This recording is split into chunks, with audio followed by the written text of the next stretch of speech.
Hi, my name is Jennifer. I'm the host of Red Pill Rage, and I am also a patriot and proud Californian on the recall effort to recall our Governor Gavin Newsom. Today, I wanted to make a video to show everyone how to properly obtain signatures and some great practices for anyone who is considering tabling to participate and help us with this effort. Hey guys, let's start with first things first. Let's talk about your appearance. Now, I don't want to name names or, say anything bad about anyone, but there have been a few people in this effort who haven't had the best personal hygiene. I'm sorry to tell you this, guys, but if I can smell your body odor from 2 feet away, so can the person that we're asking to sign our petitions. Show up professional. Show up clean, fresh, ready to go, clean clothes. Look the part. Look as if you're serious. Treat this as if this really is a job, okay? There are some people who are showing up at this effort looking like they just came out of the gym or just got off working at the farm. I'm all for grouse roots, but don't look like a dirty hippie when we're trying to change our country. Don't look like a dirty hippie when we're trying to get people to ask us questions and to inquire about why we're here. Now let's talk about locations. Legally, you have the right to petition anywhere in public, but let's be conscious of the businesses that we petition in front of. Most people will petition either on the sidewalk in front of a grocery store or perhaps a post office. I like to come here to Elite Armory because I feel safe here. Obviously, we still have SJWs coming here and buying guns. We still have sheep coming here and buying guns, which is a sad thing, but they have the right to own a gun, so we have to respect that. But for the most part, you will get a more patriotic crowd in front of a place like a gun store. You always want to look for events to go to as well, where patriots will generally be located, so military-themed events, economic-themed events, something like that, which of course is hard during quarantine. Now that you've found a location, you want to find a place to position your signage. Now, not everyone is going to have signage. You don't have to have signage, but if you do, you want to make the best use of it. Sandwich boards are always great. I know this from being a chef. They grab attention. They make people want to read it.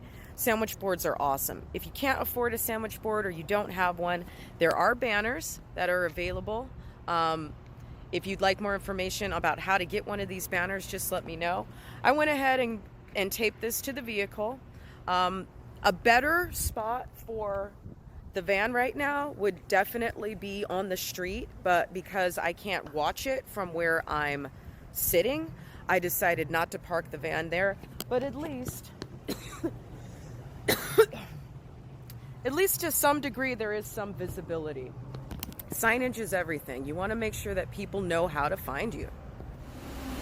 Now that you've found a business that you feel safe tabling at, it's important to always build a rapport with the business owner. Sometimes just saying hello, saying thank you, bringing them something to eat. I brought these guys sandwiches this morning. I plan on bringing them sandwiches the rest of the week. Be really polite. Be really polite to their customers. We don't want to have complaints on us because some Karen or some Ken says something negative or flicks us off. Well, that same Karen or Ken might be patronizing the very business that we're trying to establish this relationship with. I have to hold my tongue a lot when I'm doing this. I have to be very friendly, and I just smile and act stupid. Any other situation, as you guys could probably guess, I'll snatch a bit. It's important not to argue. You're in the public, you're exposed, there's cameras everywhere, which can be a good or a bad thing. And remember, you're out there. You're representing the cause. You're not representing yourself. Turn off your own emotions, turn off your own ego, and be prepared to take the heat because it will come. You're going to meet wonderful people on this effort. It's going to really unite people of California, but it's also going to divide us too, because there are people who really love this guy. There are people who actually think this is someone who cares about the citizens here. There are people here who believe his lies. There's nothing you can do about it. Hopefully you can plant a seed and maybe they'll change their minds later. But being friendly, being loving, being kind, as hard as it is for even me, you have to do it. When you're tabling, it's always nice to have voter registration available. Now, you can get the paper ones from the mailbox, in which case it's always nice to go ahead and hold on to those and mail those for people if they ask you to. Otherwise, they can mail them themselves. But it's nice to also have a laptop or a tablet or something else on your table so that if someone wants to register to vote online, we can do that right here for them, or at least have the websites ready in your applicable states so that everyone who might be 18, might be 19, might be even a little bit older and they haven't registered to vote, let's go ahead and get them registered. And I found this website. This is vote.gov, and I thought it was pretty cool. It's super user friendly. And then this one here, registervote.ca.gov. What's wrong with being a little bit gimmicky? Actually, being a little bit gimmicky always helps. I've learned this as a caterer. I've learned this from working at farmers markets. Have a talking point at your table. Waters, candy. All the power belongs to the pen. Now, here's where you really need to listen up. This is going to be the most important section of this entire video if you do not listen to anything else that I have told you about tabling. These petitions are strict. The writing has to be small, it has to be legible, and it has to be complete. Incomplete signatures do not count, and not only do they not count, but they will void the entire paper.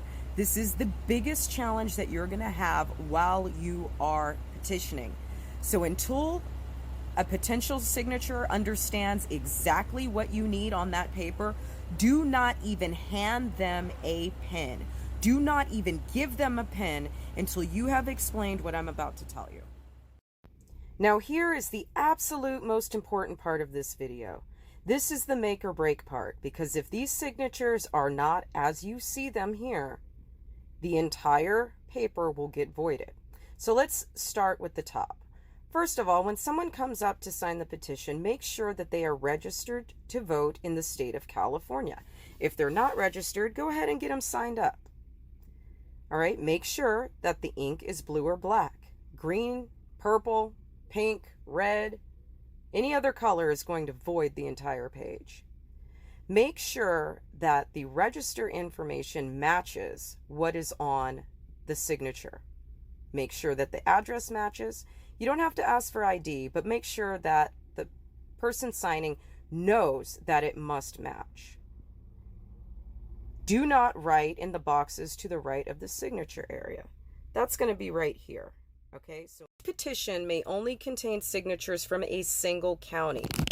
That means if you're up here with me, what you'd want to do, you want to have one list for Alameda County, one list for San Francisco County, one list for Contra Costa County, and one list for San Jose, and maybe just one for Sonoma County or Marin County, just in case we get somebody coming down to sign. Okay, next.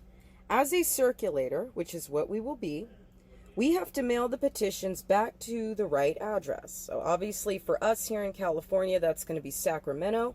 For whatever state or county you're in, it's going to be a different place. But once again, keep yourself very, very organized, and you got to keep those counties separate.